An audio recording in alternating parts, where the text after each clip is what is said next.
Hi everyone, welcome to my channel. आज के इस वीडियो में 12th क्लास का चैप्टर 8 गद्य खंड से सिपाही की माँ का क्वेश्चन आंसर लाया है, जिसमें सभी टाइप का क्वेश्चन आंसर दिया गया है।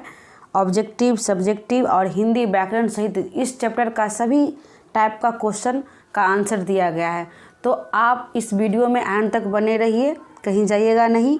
आपको आसानी वे में समझ में आ जाएगा। रटना बिल्कुल भी नहीं है क्वेश्चन आंसर। वैसे भी तो बहुत सारा हर जगह क्वेश्चन आंसर अवेलेबल है, लेकिन आप इस वीडियो को देखने के बाद आपको कहानी के साथ साथ आपको क्वेश्चन आंसर भी आसानी भाषा में समझ में आ जाएगा। तो आपको वीडियो को पूरा वॉच करना है। अगर वीडियो अच्छी लग रही है तो लाइक कर दीजिएगा सबसे पहले। और एक क्वेश्चन हम लास्ट में पूछ रहे हैं, जो आपको हर स्टूडेंट को, जो भी बच्चे देख रहे हैं, सबको उस क्वेश्चन का आंसर कमेंट बॉक्स में देना है।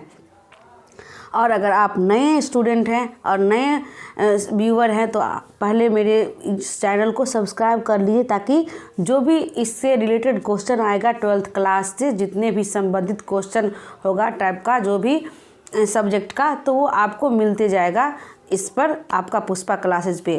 तो नया व्यूअर है तो आप सबसे पहले आप सब्सक्राइब कर लीजिए चैनल को, ठीक है। चलिए अब देखते हैं कि सिपाही की माँ जो है, इसका कहने का कहानी का मतलब क्या है। जिन्होंने लिखा है मोहन राकेश जी ने, जिन्होंने बहुत अच्छे से बारे में समझाया है एक माँ के बारे में, कि एक माँ की जो ममता होती है, चाहे अपना बेटा हो चाहे दूसरा बेटा हो, सभी के लिए उनके दिल में प्यार होता है। किसी के लिए उसमें कपट या छल कपट या कुछ भी दुश्मनी नहीं होता है। एक माँ का दर्द जो होता है, चाहे हमारा बच्चा हो, चाहे दूसरे का बच्चा हो, या चाहे दूसरे आदमी का हो, या कोई भी हो, हमेशा एक समान होता है, थोड़ा भी अलग नहीं होता है। जिस तरह अपने बच्चे को प्राण की रक्षा करने के लिए विश करते रहता है, उसी तरह दूसरे बच्चे के भलाई के बारे में ही सोचता है। ये कहानी का मतलब मेन यही है, और यही चीज़ को बहुत अच्छे से दर्शाया गया है नाटक के तौर पे। जो एकांकी है, बहुत ही अच्छा कहानी है, इंटरेस्टेड कहानी है। तो आप वीडियो को अच्छे से सुनिए और क्वेश्चन आंसर सॉल्व कीजिए। बहुत आसान भाषा में आपको समझ में आ जाएगा, और रटना बिल्कुल भी नहीं है। मेरा मकसद है कि हर बच्चा जो वीडियो देख रहा है, पहले इस कहानी को 20 या 30 मिनट का, या ज़्यादा से ज़्यादा 40 मिनट का होता है, तो आप अच्छे से सुनेंगे तो आपको कहानी के साथ साथ आपको क्वेश्चन आंसर भी समझ में आ जाएगा। तो आप घबराते क्यों हैं? अगर आपके लिए 40 मिनट, अगर आपको कोई कहानी समझ में आ जाती है और क्वेश्चन आंसर अच्छे से याद आ जाता है या समझ में आ जाता है, तो आपको 30-40 मिनट देना चाहिए मेरे हिसाब से, क्योंकि आपके एग्ज़ाम अब बहुत कम है। और डेली एक पैटर्न बना लीजिए, एक रूटीन बना लीजिए कि हमको एक सब्जेक्ट इससे पढ़ना है, एक सब्जेक्ट इससे पढ़ना है, और एक सब्जेक्ट जो है हिंदी हमारा, उसको भी देखना है। तो आपको इजी वे में आपका जो भी सब्जेक्ट रहेगा, जो भी रूटीन रहेगा, वो क्लियर हो जाएगा, और आसानी से आप अच्छे से अच्छे मार्क्स से पास होंगे। तो चलते हैं इस चैप्टर का सबसे दीर्घ उत्तरीय प्रश्न पर, और प्रश्न के साथ साथ हमको कहानी भी समझ में आ जाएगा। तो आसानी से देखते जाइए, एकदम ध्यान से पहले सुन लीजिए। अगर आपके पास वक्त है, टाइम है, तो आप नोट डाउन कीजिए। नहीं है तो आप पहले अच्छे से, आसानी से और ध्यान पूर्वक सुनना। जिस तरह आप क्लास में क्लास लगाते हैं, उसी तरह सुनना है एकदम ध्यान से। और अगर इम्पोर्टेंट लगता है कि हम अब बताएंगे, जो इम्पोर्टेंट क्वेश्चन रहेगा वही नोट डाउन कीजिएगा। वैसे तो बहुत सारे क्वेश्चन डाल दिया जाता है किताब में, लेकिन जो कुछ अनवांटेड भी होता है, जो हमारे लिए इम्पोर्टेंट नहीं होता है, और एग्जाम में वो क्वेश्चन आता ही नहीं है, तो आपको वो चीज़ नहीं नोट डाउन करना है। आपको जो चीज़ बताएंगे इम्पोर्टेंट वही नोट डाउन करना है, और जो चीज़ नहीं बताएंगे वो नहीं नोट डाउन कीजिएगा। चलिए प्रश्न नंबर हम चलते हैं दीर्घ उत्तरीय पर। हम पहले देखते हैं कि लेखक जो है मोहन राकेश जी ने लिखा है, जिनका जन्म हुआ है 8 जनवरी 1925 को, और निधन हुआ है 3 दिसंबर 1972 को। याद रखना है। देख लिए हम लेखक के बारे में 3 चीज़, और जो कि पूछ भी सकता है। पहला क्वेश्चन है, बिस्नी और मुन्नी को किसकी प्रतीक्षा है? वे डाकिये की राह क्यों देखती है? अब क्वेश्चन है, अब सवाल है कि बिस्नी कौन है, क्योंकि आप नए हैं तो आपको नहीं पता होगा। और मुन्नी कौन है, ये भी सवाल आता होगा मन में। तो बिस्नी जो है एक सिपाही की माँ है, और मुन्नी जो है सिपाही की बहन है। और सिपाही का नाम क्या है? हमारे मानक नाम है। ये कहानी उस दौर की है जो द्वितीय विश्व चल रहा था, तो हमारे देश में अंग्रेज़ों का शासन चल रहा था। तो उस टाइम अंग्रेज़ों की तरफ से हमारे भारतवासियों को फ़ौज में भेजा गया था बर्मा लड़ने, किसके साथ? जापानी के साथ। तो जो एक माँ होती है, एक जो जिस टाइम में बताया गया है, एक जो मानक नाम का जो एक लड़का है जिसकी माँ अपनी घर की स्थिति ठीक नहीं है, तो भेज दिया गया है उसको फ़ौज में, ताकि जो भी पैसा मिले, जो भी पेंशन मिले या जो भी महीना का तनख्वाह मिले, जिससे उसको घर चले। और उसकी बेटी है, एक कुंवारी है, जिसको शादी भी करना है। तो इसीलिए क्या है कि अपने बेटा को फ़ौज में भेज देती है। लेकिन वो बेचारी हमेशा चिंतित रहती है कि जो हमारा बेटा युद्ध में गया है तो कैसा रहा होगा, किस हाल में होता होगा। तो हमेशा चिंता सताती रहती है, उसकी बेटी को भी, उसकी बहन को भी और उसकी माँ को भी। तो ये कहानी आप शॉर्ट में समझ गए होंगे। अब हम क्वेश्चन पे चलते हैं, जिससे आपको पूरा कहानी समझ में आएगा। क्वेश्चन के साथ साथ आंसर हम इस तरह बताएंगे जो कहानी पूरा चल रहा होगा और आपको आसानी भाषा में समझ में आ जाएगा। बिस्नी और मुन्नी को किसकी प्रतीक्षा है? वे डाकिये की राह क्यों देखती है? अब समझ गए होंगे आप क्यों देखती है डाकिये की राह। आप तो थोड़ा बहुत समझ गए कि अपने बेटा की राह देखती होंगे। चलिए हम आंसर क्या दिए हैं। बिस्नी और मुन्नी को अपने घर के इकलौते बेटे मानक की प्रतीक्षा है। मानक क्या है? उसका बेटा है, जो अपने जो बिस्नी जो है, जो मानक की माँ है, जो फौज में उसको भेज दिया गया है लड़ाई लड़ने के लिए। वे उसकी चिट्ठी आने के इंतज़ार में डाके की राह देखती है, क्योंकि कुछ दिनों से उसके घर में वो उनका रूटीन बना हुआ था कि हर कहानी में दिया गया कि मंगलवार को चिट्ठी आता था डाकिया द्वारा। लेकिन कुछ दिनों से उसके घर पे चिट्ठी नहीं आ रहा था, तो वो सोचती है कि अभी तक चिट्ठी नहीं आया है तो कैसा होगा, हमारा बेटा किस हाल में है। तो ये चिंता सता रही है उसकी बहन को और उसकी माँ को। समझ में आ गया। चलिए प्रश्न नंबर 2 पे चलते हैं। बिस्नी मानक को लड़ाई में क्यों भेजती है? क्वेश्चन कहा गया है कि क्यों भेज रही हैं अपनी बेटे को ये लड़ाई में, तो इसका वजह कुछ होगा। तो आंसर देखिए, बिस्नी के घर की आर्थिक स्थिति बहुत ख़राब है, उसे अपने बेटी की शादी भी करना है, इसीलिए वो मानक को लड़ाई में भेजती है। बिस्नी की जो घर की स्थिति है, आर्थिक स्थिति ठीक नहीं है, जिसके वजह से अपने बेटे को वो फ़ौज में दे देती है, ताकि उसका जो भी महीने का तनख्वाह आए उससे घर चले और उनकी बेटी का जो कुछ पैसा जमा हो जाए, ताकि बेटी की भी शादी हो जाए। समझ में आ गया होगा। चलिए प्रश्न नंबर 3 पे चलते हैं। सप्रसंग व्याख्या करें। क्वेश्चन है, व्याख्या करने के लिए एक लाइन दिया गया है, यह भी हमारी तरह गरीब आदमी है। एक लाइन दिया गया, आपको याद रखना है कि कौन सा लाइन किस पाठ से लिया गया है और किस गद्य खंड से है कि पद खंड से है। तो आपको इस तरह पढ़ना ही पड़ेगा ध्यान से। तो देखिए ये भी सब भी इम्पोर्टेंट क्वेश्चन है, आपको छोड़ना नहीं है, सबको नोट डाउन। जो इम्पोर्टेंट नहीं होगा मैं खुद बता दूंगी कि आपको ये नोट डाउन नहीं करना है, जो इम्पोर्टेंट है वो आप लिखते जाइए।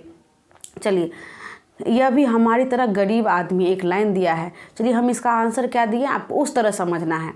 प्रस्तुत पंक्तियां हमारे गद्यांश हिंदी साहित्य के प्रमुख कथाकार एवं नाटककार मोहन राकेश द्वारा रचित उनके एकांकी सिपाही से लिया गया है। ये वो बता रही है अपने बेटे से, जिस तरह हम गरीबी से मजबूर होकर तुमको सिपाही में भेजे हैं, उसी तरह इसका भी यह हालात है। यानी कि इसका कहने का मतलब है कि जो तुम्हारा दुश्मन सिपाही है उसका भी वही हालात है, इसीलिए गलत कार्य है, उसको मारने के लिए नहीं बोल रही है। वो कुछ ऐसा क्षण की बात बता रही है कि जो ये सपना देखती है कि उसको बेटा को कोई मारने आ रहा है। जब वो बेटा को बचाव करती है तो वो कहती है कि वो अपने बेटे का बचाव करने के लिए उस सिपाही से भीख मांगती कि मेरे बेटे को मत मारो। और जब उसका बेटा उस सिपाही को मारने लग जाता है तो वो उसकी माँ उस बेटे को, जो सिपाही है उसका दुश्मन, उसको बचाव करती है, कहती कि नहीं बेटा तुम उसको मत मारो, क्योंकि ये हमारे तरह भी गरीब है। जिस तरह हम तुमको गरीब से मजबूर होकर अब फौज में दिए हैं लड़ने के लिए, उसी तरह उसकी माँ भी उसको भेजे हैं। उसका घर की स्थिति हमारे तरह ही स्थिति है, तो उसको बेटा तुम मत मारो ना वो फिर उस सिपाही से रिक्वेस्ट करती है कि मेरे बेटे को तुम मत मारो। समझ में आ गया होगा। ये हमारी तरह भी गरीब आदमी है। चलिए प्रश्न नंबर 6 पे चलते हैं। वर घर देखकर ही क्या करना है कुंती, मानक आए तो कुछ हो भी। तुझे पता ही है आजकल लोग के हाथ कितने बढ़े हुए हैं। एक लाइन दिया हुआ है जो बोल रहा है वर घर देख करके क्या करेंगे कुंती, मानक आएगा तभी तो हम कुछ कर सकते हैं, एक लाइन का। तो इसका आंसर क्या होगा, देखिए हम क्या दिए हैं। प्रस्तुत पंक्तियां मोहन राकेश द्वारा रचित सिपाही की माँ से लिया गया। आपको तो ये लाइन लिखना ही लिखना है, जब भी सब प्रसंग पूछे तो आपको इसी स्टाइल में लिखना है। और बिस्नी कुंती से कहती है, जो मानक की माँ है बिस्नी, तो अपने पड़ोसन जो है इसकी कुंती से कहती है कि वर देखकर कोई लाभ नहीं है, क्योंकि हमारे पास रुपये तो है नहीं जो विवाह किया जा सके, इसीलिए जब मानक आएगा तभी कुछ हो सकता है। वैसे भी आजकल शादी ब्याह में बहुत अधिक खर्चे होते हैं। आपको पहले भी बता दिए थे, इससे पहले कुछ ही मिनटों में, कि जो घर की स्थिति उनकी अच्छी नहीं है, जिसकी वजह से अपने बेटे को फौज में दे दिया गया है, क्योंकि उनकी आर्थिक स्थिति खराब है। अगर मानक आएगा फौज से तो ही हमारी क्या होगा, उनकी घर की जो लड़की है वो किया जाएगा। तो हम वर घर देख करके हम अपने पड़ोसन से कह रही है, पड़ोसन से, कि हम किसी का घर द्वार या लड़की का लड़का देख के हम क्या करेंगे, क्योंकि हम शादी कर ही नहीं सकते, हमारे पास पैसे ही नहीं हैं जो हम उनके लिए शादी करें अभी हम, क्योंकि आजकल कम पैसा में शादी नहीं होने वाला है। क्या होता है आजकल लोग के हाथ कितने बढ़े हुए करें, आजकल बहुत पैसे खर्चे होते हैं शादी ब्याह में, तो क्या फ़ायदा, जबकि हमारे पास पैसे नहीं, तो हम क्यों हम कहीं जाएं लड़का देखने के लिए। जब मानक हमारा बेटा आएगा तो हमारे बेटी की शादी कराई जाएगी। समझ में आ गया। चलिए प्रश्न नंबर गौ पे चलते हैं। नहीं, फौजी वहाँ लड़ने के लिए हैं, वे नहीं भाग सकते हैं। जो फौज छोड़कर भागता है उसे गोली मार दी जाती है। ये लाइन दिया है क्वेश्चन में, तो आपको आंसर कैसे देना है, ये क्वेश्चन को पहचानना है कि किस को कहानी से लिया गया है। तो प्रस्तुत पंक्तियाँ गद्यांश खंड के शीर्षक सिपाही की माँ से लिया गया है। इस पंक्तियाँ में जब मुन्नी बर्मा से आई लड़कियों से पूछती है कि फौजी भागकर नहीं आ सकते, वो अपने दो लड़की आई हुई थी बर्मा से भाग करके, तो अपने भाई की चिंता रहती है, हमेशा बेसब्री से इंतजार करती रहती है।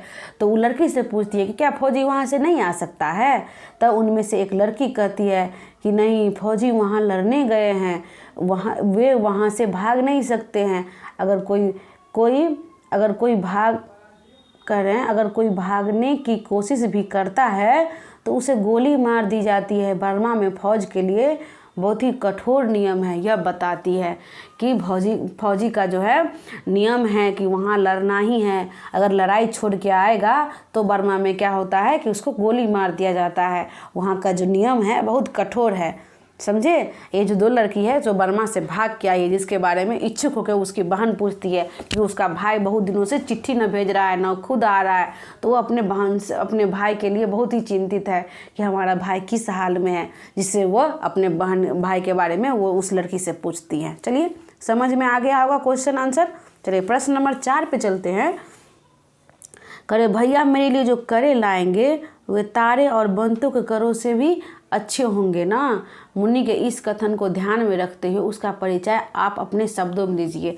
कहे कि मुन्नी जो ये कर रही है, क्या आपको कैसा लग रहा है इस क्वेश्चन से, या इस जो बोली है वो देखिए। हर लड़की ख्वाब देखती है, या हर लड़की अपने आप को खुद को श्रेष्ठ करना समझती है, या कोई भी इंसान हो, चाहे हम हो चाहे आप हो। उसी तरह एक मुन्नी को मन में ख्याल आ रहा है कि जो हमारे भैया कंगन लाएंगे, करा मीन्स क्या होता है, कंगन जो लाएंगे, तो हमारे दोनों सहेली जो है तारो और बंता, उससे हमारा क्या होगा, उससे हमारा कंगन अच्छा होगा। एक इच्छा रखती है, एक सपना देखती है कि हमारा भैया हमसे बहुत अच्छा प्यार, मतलब कह रहे हैं कि हमारे भैया जो आएंगे बहुत ही सुंदर करा लाएंगे जो हमारे दोनों सहेलियों से अच्छा होगा। चलिए हम आंसर दिए हैं, देखिए क्या लिखे हैं। मुन्नी सिपाही मानक की बहन है और मुन्नी सिपाही मानक की बहन और बिस्नी की पुत्री है। उसकी उम्र शादी लायक हो गई है। वह सपने देखती है कि भैया हमारे लिए कंगन लाएंगे जो उनके सहेलियों सबसे सुंदर होगा। उनका सारा सपना भैया से जुड़ा है, क्योंकि उसके घर में भाई के सिवा दूसरा कोई नहीं है जो आर्थिक सहायता कर सके। सिर्फ उसका भाई ही है जिससे वह अपने भाई से बहुत प्यार करती है और उनके आने का एवं उनके चिट्ठी का बेसब्री से इंतज़ार करती रहती है।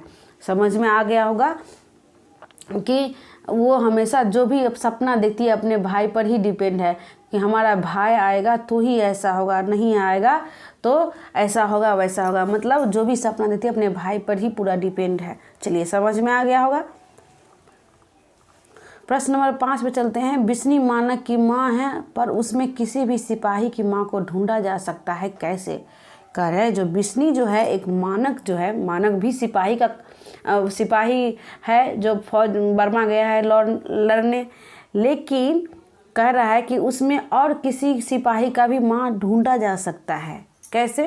अब हमको बताइए। हम आंसर देखिए क्या दिए हैं कि बिस्नी सपना देखती है, उसी दौरान सिपाही एवं उनके बेटे मानक के बीच जो बातचीत होती है उसमें किसी भी सिपाही की मां को देखा जा सकता है। सपना में देखिए ये इस तरह का दिया गया है, एक ऐसा कहानी दिया गया है जो उस टाइम बताया जाता है कि बिस्नी बहुत चिंतित रहती है अपने बेटे के बारे में। जब उसको पता चलता है कि बर्मा में युद्ध चल रहा है तो काफ़ी चिंतित रहती है, सोते जागते अपने बेटे का सपना ही देखती रहती है। तो रात का समय है, जब वो सोती है तो वो सपना देखती है कि उसका बेटा क्या देखती है, सपना देखिए यहाँ पर सपना देखती है कि जब एक सिपाही आ रहा है, उसको मानक को खदेड़ते हुए बिस्नी के पास ले जाता है तो उसकी माँ मानक को गले से लिपट जाता है। देखता है कि उसका सिपाही जो है एक मानक को खदेड़ रहा है, जो बिस्नी आ जाती है उसके पास, जो अपना बेटा को गले से लगा लेती है। और सिपाही जब पूछता है कि इसकी तू क्या लगती है तो बिस्नी का जवाब आता है, मैं इसकी माँ हूँ, तब मैं तुझे इसे मारने नहीं दूंगी। उसकी माँ कहती है कि मैं तुझे इसे मारने नहीं दूंगी। तब सिपाही बोलता है यह हजारों का दुश्मन है, वे उसको खोज रहे हैं। तब बिस्नी कहती है तू भी तो आदमी है, तेरा भी घर होगा, तेरी भी माँ होगी, तू माँ के दिल को नहीं समझता। मैं अपने बच्चे को अच्छी तरह जानता हूँ कि मेरा बेटा ऐसा नहीं है। जब वो सिपाही कहता है कि तुम्हारा जो बेटा है हजारों का दुश्मन है, हजारों का खून करके आया है, तो वो उनकी माँ कहती है कि नहीं, हमारा बेटा ऐसा नहीं है, हमारा बेटा तुम्हारे भी तो माँ है, तुम्हारा भी तो घरवार है। मैं अपने बेटा को अच्छी तरह से जानती हूँ कि हमारा बेटा ऐसा नहीं है। लेकिन वो नहीं समझती है क्योंकि वो तो माँ है, माँ का ममता का अलग ही रूप होता है। वो क्या जाने युद्ध और क्या सेना क्या लड़ाई, वो तो जानती है कि हमारा बेटा कुछ नहीं, मतलब ऐसे ही है, सपना देख रही है, वैसे हमेशा चिंतित रहती है। तो अपने बेटे के बारे में ही सपना देख, जो दर्शाया गया है माँ के बारे में कि माँ का ममता कैसा होता है। तो फिर लेकिन जब वो अपनी माँ से लिपटे रहता है मानक, तो जब ये बोलती रहती है तो परंतु जब मानक पलट कर क्या करता है, उस अपने दुश्मन को सिपाही पर बंदूक तान देता है। तब बिस्नी मानक को यह कहती है कि बेटा तू इसे नहीं मारेगा, तुझे मेरी सौगंध, तू इसे नहीं मारेगा। जब सिपाही मारते रहता है मानक को तो मानक कहता है कि नहीं, मेरे बेटा को तुम मत मारो। और जब मानक उसको पलट करके सिपाही को मारता है तो अपने बेटे को समझाता है कि बेटा तुम इसको नहीं मारेगा, तुझे मेरी सौगंध है, तू इसे नहीं मारेगा। इससे पता चलता है कि बेटा के साथ उस सिपाही को भी बचाना चाहती है और जो उसके बेटे को मारने के लिए आया था उसका दिल दोनों के लिए एक है। इस प्रकार उसमें किसी भी सिपाही की माँ को देखा जा सकता है।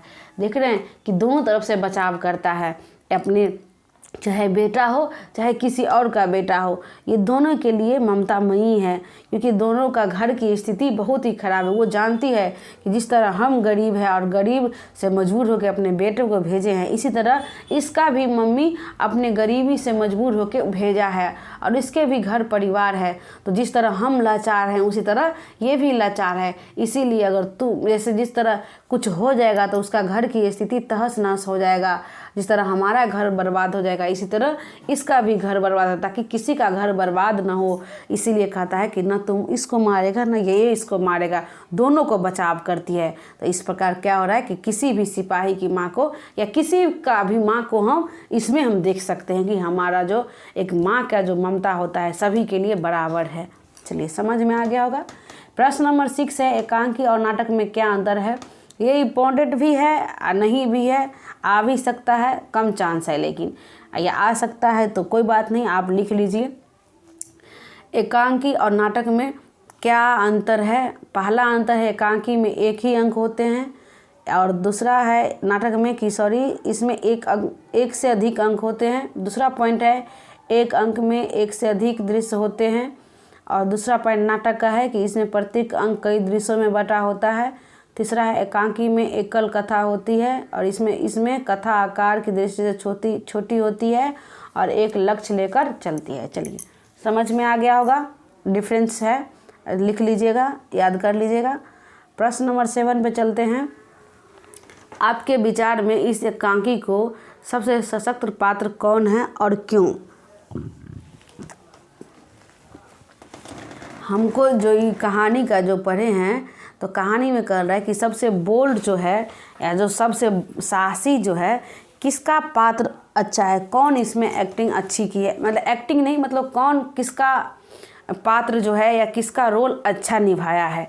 जो सभी इसमें सिपाही की माँ है, सिपाही की बहन है, पड़ोसन है कुंती, एक मानक है, तो इस सब में से किसका रोल बहुत अच्छा लगा है आपको, ये पूछ रहा है कि किसका है। और अगर कोई साहसी लग रहा है आपको तो क्यों लग रहा है, रीजन के साथ हमको आंसर दीजिए।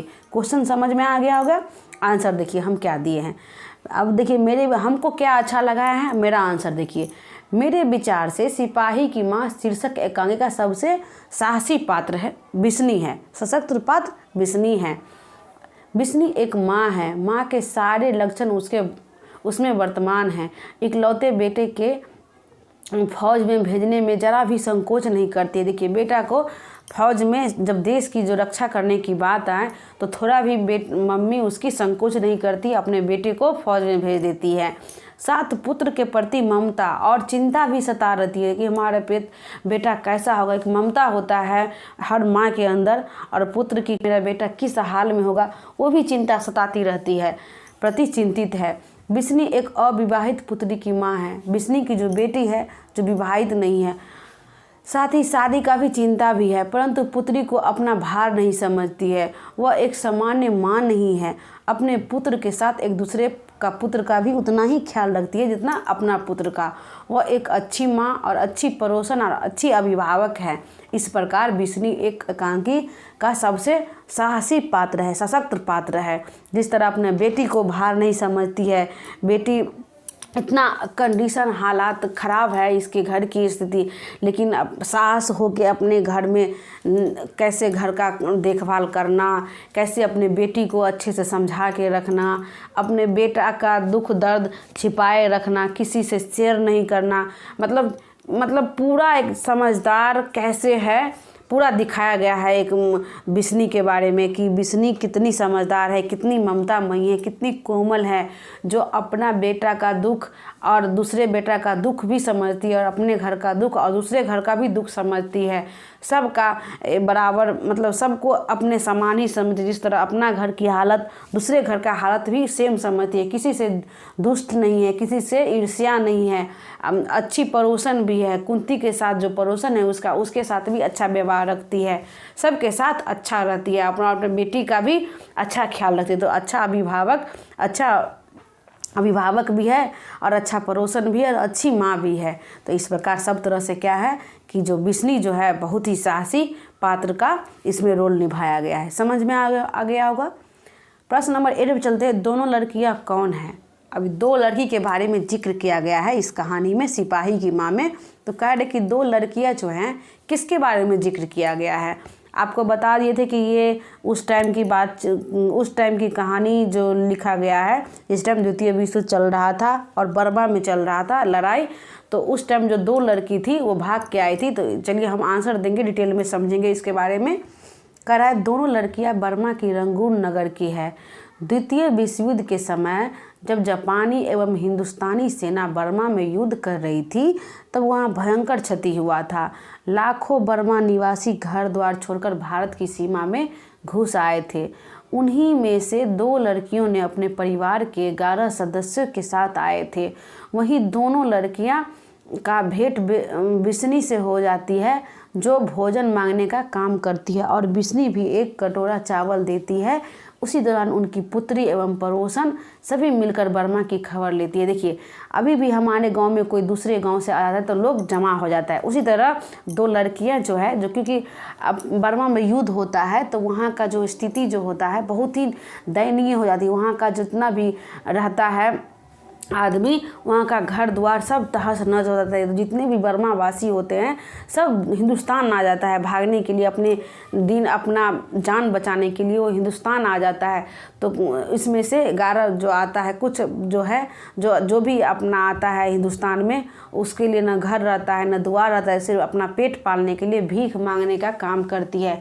जो भीख मांगते मांगते दो जो लड़कियां हैं वो बिस्नी के गांव आती है, जो मानक का गांव है वहाँ आती है। तो वहाँ जो सब जमा हो जाता है, उसी तरह बिस्नी सब आंगन में मांगती है भीख, उसी तरह बिस्नी आंगन में भी आती है। तो वहाँ पर उसकी पड़ोसन भी आ जाती है, कुंती भी आ जाती है, बिस्नी की बेटी जो है मुन्नी वो भी आती है। तो वो पूछती है कि तुम कहाँ से आए हो, तो वो कहती है कि बर्मा से आए हैं। तो जैसे उसको भी लगता है कि हमारा बेटा तो बर्मा गया है, तो उसी से पूछते रहते कि बर्मा में क्या हो रहा है। तो वही बताती है कि बर्मा में अभी युद्ध चल रहा है, जिससे हमारा घर द्वार तहस नहस हो गया है, सो हम अपने जान बचाने के लिए हिंदुस्तान आए हैं।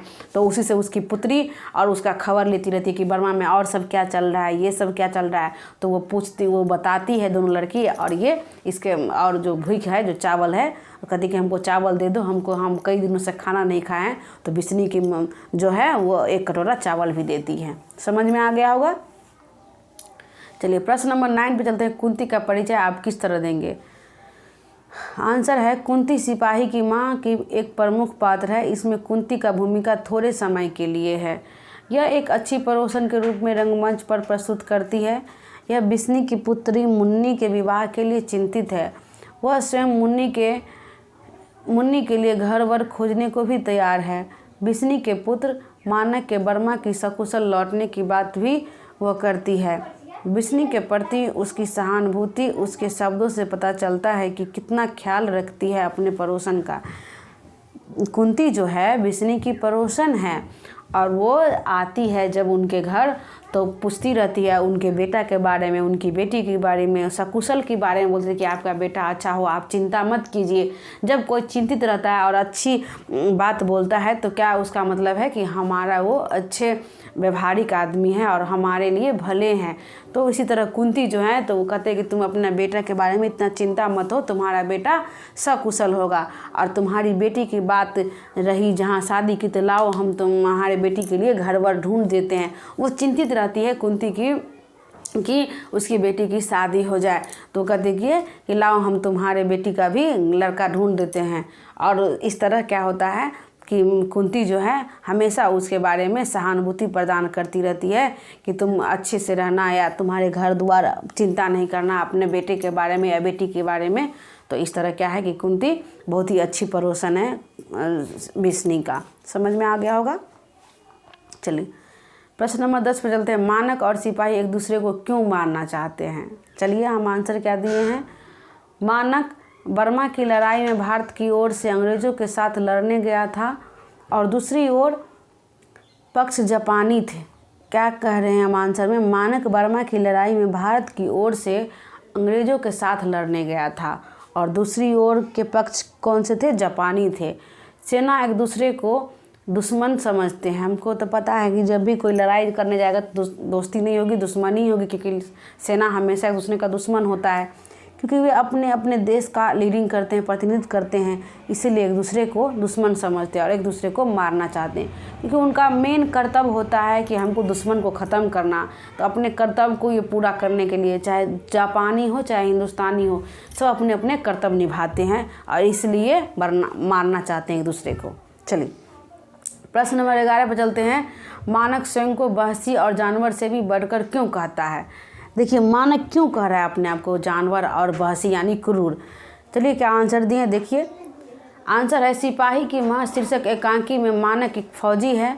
वहाँ बर्मा से हिंदुस्तानी फौज की ओर से जापानी सेना से युद्ध कर रहा है। मानक और दुश्मन सिपाही एक दूसरे को घायल करते हैं। मानक भागता हुआ अपनी माँ के पास आता है। दुश्मन सिपाही उसका पीछा करते हुए वो पहुंच जाता है। मानक की माँ उनको बचाना चाहती है। इस पर दुश्मन सिपाही मानक को बहसी और जानवर करके पुकारते हैं। जब मानक की माँ जो मानक को बचाना चाहता है तो दुश्मन जो आता है उसको खदेड़ते हुए तो कहता है उसको तुम क्यों बचा रहे हो, ये तो वहशी और जानवर है, ये हज़ारों का दुश्मन है, ये हज़ारों का खून करके आया है, अगर हम छोड़ देंगे उसको दूसरा आदमी मार जाए तो तुम उसको बचा के क्या कर रही हो। तो इस पर गुस्सा हो जाता है मानक, बोलता है हाँ मैं वहशी हूँ और जानवर हूँ। वो कह रहा है तो जिससे मानक और गुस्सा होकर बोलता है हाँ मैं वहशी और जानवर हूँ, और खड़ा होकर सिपाही को मारने का प्रयास करता है। और समय परिस्थिति के अनुसार उसका कहना भी लाजिमी है। जब कोई दुश्मन कोई वर्ड बोलता है तो अचानक से एक हो जाता है कि ऑटोमेटिक हाँ मैं हूँ उस चीज़ को प्रूफ करने के लिए, क्योंकि जो उसका कर्तव्य मेन होता है सेना का कर्तव्य कि उसको मारना है, हमको अपने दुश्मन को ख़त्म करना है, तो वो इसलिए अगर वो जानवर का भी अगर कोई उसको उपाधि देता है उसको कोई तकलीफ़ नहीं होता, तो इसलिए वो कहता है कि हाँ मैं जानवर हूँ, हमें कोई इस बात की तकलीफ़ नहीं है, क्योंकि हमारा जो कर्तव्य है सेना को ख़त्म करना, सेना को मारना, तो हम इसके लिए अगर वहशी और जानवर कहलाते हैं तो हमको कोई तकलीफ़ नहीं है, हाँ मैं जानवर और वहशी हूँ। समझ में आ गया होगा। चलिए प्रश्न नंबर 12 पे चलते हैं। मुन्नी के विवाह की चिंता न होती तो मानक लड़ाई पर न जाता, वह चिंता भी किसी लड़ाई से कम नहीं है। क्या आप इस कथन से सहमत हैं? अपने पक्ष में दे उत्तर। कह रहा है कि आप जो ये जो कथन है, क्या आप इस कथन से सहमत हैं? हम तो बिल्कुल सहमत है। देखिए हमारा आंसर क्या है पहले।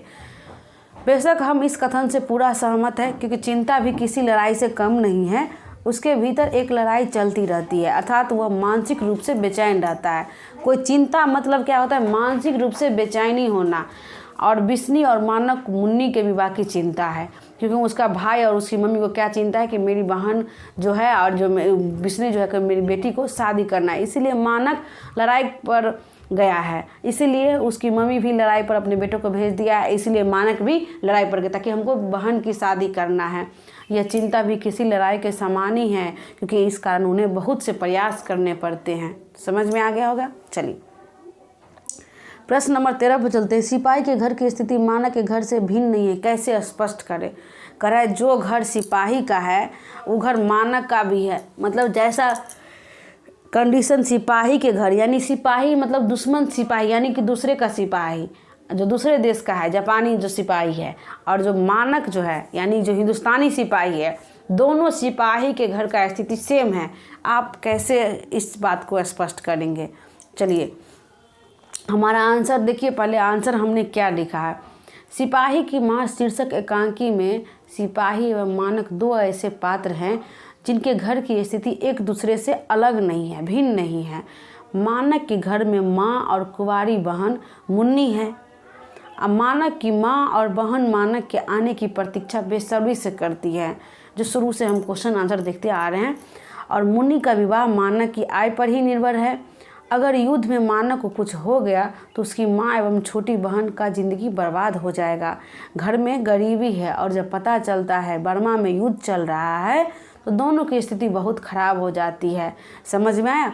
देखिए ये मानक जो है, जो हिंदुस्तानी फ़ौज है, जिसके घर की स्थिति कह रहा है कि उसके घर में एक बिन ब्याही बेटी है जो उनकी बहन है, और जो उनकी माँ है जो उसके घर की स्थिति काफ़ी ख़राब है, जो बहुत गरीब है।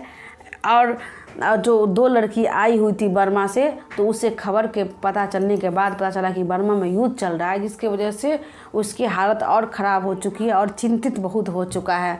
तो ये जो हिंदुस्तानी फ़ौज है मानक, उसके घर की स्थिति है। और दूसरी ओर जो है दूसरे सिपाही जो जापानी फ़ौज है के घर की स्थिति भी मानक के घर की स्थिति के समान है। सिपाही की माँ जो है बर्मा में युद्ध का समाचार सुनकर पागल हो गई, जो जापानी की फ़ौज है। और सिपाही की पत्नी घोषणा कर दी कि अगर उसका पति मर जाएगा तो वो फांसी लगाकर जान दे देंगी, और उसके पेट में 6 महीना का बच्चा भी है।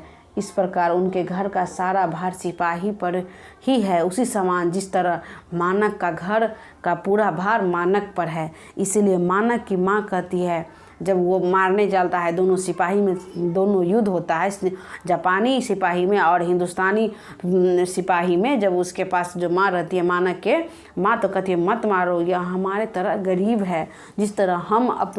जिस तरह हिंदुस्तानी माँ कहती है मानक की माँ, जिस तरह हम अपने गरीबी से मजबूर होकर तुमको फ़ौज में भेजे हैं, उसी तरह ये माना जो जापानी सिपाही है, तुम्हारा दुश्मन सिपाही जो है, उसकी माँ भी गरीबी से मजबूर होके भेजा है, उसकी पत्नी भी गरीबी से मजबूर होके भेजा है। उसके पेट में 6 महीना का उसका बच्चा है।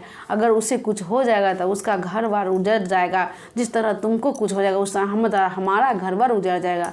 तो दोनों कंडीशन सेम ही है। दोनों का स्थिति क्या है, दोनों सिपाही पर ही दोनों का घर चल रहा है। जिस तरह मानक का घर सिपाही पे, जिस तरह मानक का घर जो है मानक पे चल रहा है, उसका स्थिति आर्थिक स्थिति, उसी तरह सिपाही का घर जो है सिपाही के आर्थिक स्थिति पे चल रहा है। तो दोनों का सेम कंडीशन है, थोड़ा भी डिफरेंस नहीं है। अगर दोनों को कुछ हो जाएगा तो दोनों का घर बर्बाद हो जाएगा। समझ में आ गया? चलिए प्रश्न नंबर 14 पर चलते हैं। पठित एकांकी में दिए गए रंग निर्देशक की विशेषता बताएं। ये थोड़ा भी इम्पोर्टेंट नहीं है। ये नाटक जैसा दिखाया गया है, जो बताया गया है कलर के बारे में। कलर मीन्स यहाँ पर लाइट के बारे में बताया गया है कि जिस तरह सुबह से शाम तरह के किस तरह लाइट डेकोरेट किया जाता है, इसके बारे में बताया गया। आपको थोड़ा भी नहीं देखना है, इस क्वेश्चन इम्पोर्टेंट नहीं है। हमने क्या लिखा, ये सतरंगपूर्ण है। ये नाटक में कभी कभी प्रकाश का रंग बदलते रहता है, जिससे कहानी की आगे ले जाता है। ये बिल्कुल भी इम्पोर्टेंट नहीं है, इस क्वेश्चन को आप लोग स्किप कर सकते हैं। चलिए प्रश्न नंबर 15 पर चलते हैं। सिपाही की माँ का संवाद योजना को विशेषता बताए। थोड़ा बहुत इम्पोर्टेंट है, 50%। ये भी इतना इम्पोर्टेंट नहीं है। ये जो कह रहे सिपाही की माँ जो बातचीत किए हैं किसी और सिपाही से, जो दूसरे देश के सिपाही होता है, जापानी सिपाही जो उसका बेटा का दुश्मन होता है, उसे क्या पता चलता है। तो देखिए हम क्या आंसर लिखे इसमें। सिपाही की माँ जो सिपाही एवं मानक के बीच जो बातचीत होता है तो वो बहुत ही ममतामयी एवं कोमल होता है, सभी के प्रति दयावान दिखाती है। माँ का दर्जा सबसे ऊपर बताया गया, माँ के जैसा कोई नहीं। उसी दौरान जो सिपाही और मानक के बीच और मानक माँ के बीच जो बातचीत होती है, तो उस टाइम जो माँ का जो ममतामयी जो रहता है चेहरा, जो उस सिपाही के लिए भी, अपने बेटे के लिए भी जो बचाव करती है, वो बहुत ही सुंदर। ऐसा लगता है कि माँ जो है इस दुनिया में, माँ का दर्जा कोई नहीं ले सकता है और माँ ही ले सकता है। जैसे हम माँ का जो ममता रूप है वो हर बच्चा के लिए, चाहे अपना बच्चा हो चाहे दूसरा का बच्चा हो, सब के लिए समान रूप है, यही दिखाया गया है। चलिए देख लिए। अब हम इस चैप्टर का हिंदी व्याकरण सेक्शन पर चलते हैं। शुद्ध अशुद्ध लिखने के लिए अशुद्ध दिया गया था, हम शुद्ध बनाए हैं। झाग का झाग कैसे लिखें, शायद का शायद, चरित्र का चरित्र, समुद्र का समुद्र, ये 2 बार लिखाया गया, कोई दिक्कत नहीं है। तो दूसरा देखिए, फिक्र का फिक्र, पेंशन का पेंशन, ब्रह्मा का ब्रह्मा, विद्वान का विद्वान, मुल्क का मुल्क। देख लिए। इकारा संज्ञा सर्वनाम एवं विशेषण पद चुने। एक लाइन दिया गया है, मानक कहता था कि जहाज इतना बड़ा होता है कि हमारे जैसे 4 गांव एक जहाज में आ जाए। तो इसमें कौन सा संज्ञा है, सर्वनाम है और विशेषण है, जो हम बता दिए हैं। संज्ञा मानक, जहाज गांव, सर्वनाम होगा इतना, और हमारे इसमें से चुन करके लिखे हैं, और विशेषण इसमें है बड़ा और 4। देखिए इस लाइन में क्या है, ख में वे सारा शहर ढूंढ आए हैं पर कहीं 10 गज मलमल नहीं मिलती है। तो इसमें संज्ञा क्या है, शहर है, मलमल है, सर्वनाम वे होगा, और विशेषण क्या है, सारा और 10 गज। देख लिए। चलिए ग हमारा है, हमारे रास्ते में सैकड़ों सिपाही की गली सड़ी लाशें दिखती है। तो इसमें संज्ञा क्या है, रास्ता, सिपाही, लाश, सर्वनाम क्या है, हमने इसी लाइन से हमने लिखा है, संज्ञा सर्वनाम और विशेषण छाटे हैं। और विशेषण क्या होगा, सैकड़ों गली सड़ी। चलिए लिख लिए होंगे। प्रश्न नंबर घ पर चलते गया। तो मरता हुआ कबूतर भी आँखों से नहीं देख सकता। तो इसका संज्ञा क्या है, कबूतर, आँख, सर्वनाम क्या है, यह, विशेषण इसमें कुछ नहीं है। चलिए लास्ट में है, जब तक मैं सामने हूँ इसकी आँखों का रंग नहीं बदलेगा। तो इसका संज्ञा क्या है, आँखें और रंग, सर्वनाम क्या है, मैं और इसकी। चलिए प्रश्न नंबर 3 पे चलते हैं। भैया आप छुट्टी लेकर आ रहे हो। तो यहाँ आपका कौन सा सर्वनाम है, तो अन्य पुरुष सर्वनाम है। देख लिए आंसर क्या होगा, अन्य पुरुष सर्वनाम। चलिए प्रश्न नंबर 4 पे चलते हैं। दिल हल्का करने का क्या अर्थ है, तो आंसर होगा तसल्ली देना। प्रश्न नंबर 5 पे चलते हैं। अर्थ की दृष्टि से निम्नलिखित वाक्यों की प्रकृति बताएं। तो क है, क्या पता है ये बर्मा से आई है, ये कहाँ से आई है। तो ये कौन सा वाक्य है, प्रश्नवाचक वाक्य। प्रश्न नंबर ख है, दिनों का कोई हिसाब नहीं है माजी। तो ये कौन सा है, संदेहवाचक वाक्य। प्रश्न नंबर ग है, उसके करों के मोती तारों की तरह चमकते हैं। तो इसका आंसर क्या है? विधानवाचक वाक्य। प्रश्न नंबर घ है, तू ऐसा क्यों हो रहा है बेटे? तू ऐसा क्यों हो रहा है? तो इसका आंसर है प्रश्नवाचक वाक्य। पदबंध बोल रहा है बताने के लिए। प्रश्न नंबर क है, यह दिल का बहुत भोला है। अंडरलाइन दिया होगा बुक में, तो ये कौन सा पदबंध है? विशेष पदबंध। प्रश्न नंबर ख है, यह तो मरता हुआ कबूतर। बस इतना ही लाइन दिया हुआ है, तो ये कौन सा है? संज्ञा पदबंध। ग में है, क्यों री डाक वाली गाड़ी आई थी। तो ये कौन सा है? क्यों री, संज्ञा पदबंध। प्रश्न नंबर घ है, हमारे घर की हालात बहुत ख़राब है। हमारे घर की हालात ही अंडरलाइन है, तो ये कौन सा है? सर्वनाम पदबंध। तो इसकी आंखों का रंग नहीं पहचानी, तो ये कौन सा है? संज्ञा पदबंध। देख लिए होंगे जितना भी व्याकरण सहित क्वेश्चन था हमने करवा दिया। अब हम ऑब्जेक्टिव टाइप क्वेश्चन चलते हैं। आप लोग कहानी सुने होंगे अच्छे तौर से और देखे होंगे क्वेश्चन आंसर, तो आप खुद ब खुद आप आंसर दे सकते हैं। मानक क्या करता है? तो आंसर होगा सेना के सिपाही हैं। प्रश्न नंबर 2 है, बिस्नी किस एकांकी का पात्रा है? तो सिपाही की माँ। बर्मा। प्रश्न नंबर 3 है, बर्मा की दूरी चौधरी ने कितना बताया था? तो आंसर होगा कई सौ कोस दूर। प्रश्न नंबर 4 है, मोहन राकेश किस पत्रिका के संपादक रहे? आंसर होगा सारिका। प्रश्न नंबर 5 है, मानक किस युद्ध में सिपाही बनकर लड़ने गया था? तो आंसर है द्वितीय विश्व युद्ध। प्रश्न नंबर 6 है, बिस्नी मानक को लड़ाई में क्यों भेजती है? आंसर है पैसा कमाने के उद्देश्य से। प्रश्न नंबर 7 है, मोहन राकेश की एकांकी का शीर्षक कौन सा है? तो आंसर है सिपाही की माँ। प्रश्न नंबर 8 है, मोहन राकेश की माता का क्या नाम है?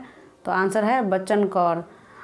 प्रश्न नंबर 9 है, मोहन राकेश का बचपन का क्या नाम है? तो आंसर है मदन मोहन।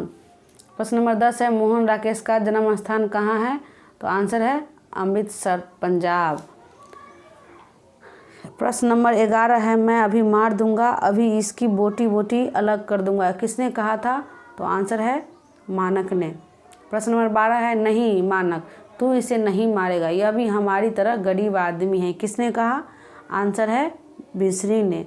तो प्रश्न नंबर 13 है, आखिरी चट्टान तक किसके द्वारा लिखित वृत्तांत है? आंसर होगा मोहन राकेश। प्रश्न नंबर 14 है, मोहन राकेश का जन्म कब हुआ था? आंसर है 8 जनवरी 1925 को। प्रश्न नंबर 15 है, मोहन राकेश का निधन कब हुआ था? आपको इसका आंसर का जवाब, इस क्वेश्चन का आंसर आपको कमेंट बॉक्स में देना है। हमने बता दिया है, आप ध्यानपूर्वक सुने होंगे तो आपको आंसर आता होगा। नहीं सुने होंगे तो देखिए हमने कहाँ बताया है वीडियो में। आपको आंसर का जवाब हर बच्चा, जो भी बच्चा देख रहे हैं, कमेंट बॉक्स में दीजिए। और वीडियो अच्छा लग रहा है तो वीडियो को लाइक कीजिए, शेयर कीजिए। अगर आप नए हैं तो वीडियो को चैनल को सब्सक्राइब कीजिए। Thanks for watching.